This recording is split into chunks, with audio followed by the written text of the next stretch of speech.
আজ হতে ১০০ বছর পর। কলমে আব্দুল আজিজ।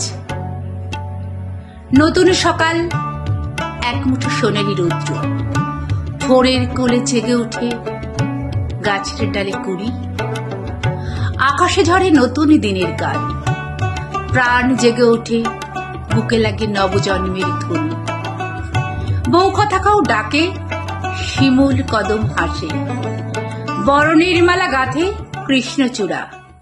গ্লানির দিন আজ ধুয়ে মুছে যাক, দিগন্তে বাজে নবযুগের তাল। হাওড়ার ঘাটে প্রতীক দাঁড়িয়ে, কাশফুল হাতে, স্বপ্ন চোখে, ১৪-২৮ এসেছিল এক আশ্বাস হয়ে। নতুনের কাছে মাথা নত করে আজও বলে যায় কিছু কথা।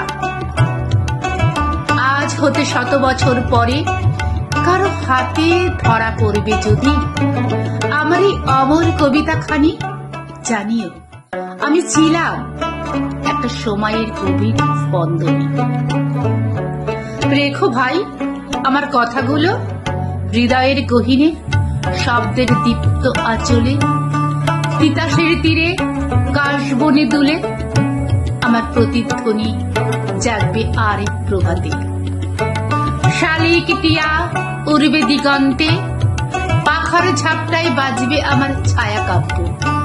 কদম ফুলের সুবাসে জানাবে পুরনো মানে বিস্মৃত নয়, তা হলো আলোর শেকড়।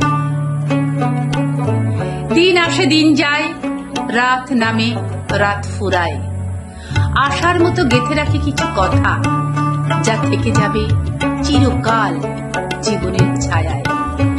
হয়তো আমি থাকবো না, তবু থাকবে আমার কবিতার ডানা, যা ছুঁয়ে যাবে নতুন প্রজন্মের কল্পনায়। বলো তাদের, আমাদের ছিল শাল গোলাপি বিক্রি, ১ টাকায় ৮ মণ চাল, ৮ টাকায় গরু।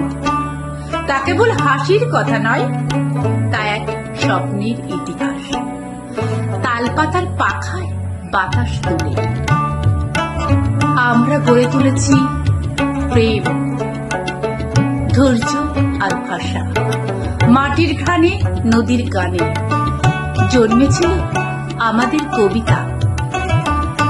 আজ হতে ১০০ বছর পর পড়বে যখন আমার কবিতাটি, জানিও আমি চেয়েছিলাম শুধু একটি জিনিস, ভুলে যেও না। পুরনো হোক পথ, তবু সে আলো দিক নতুনের আগমনে। আমার কবিতা হোক সেই দীপ্ত বাতিঘর, আজ ১০০ বছর পরে তোমার পথকে আলোকিত করে, তোমার পথকে আলো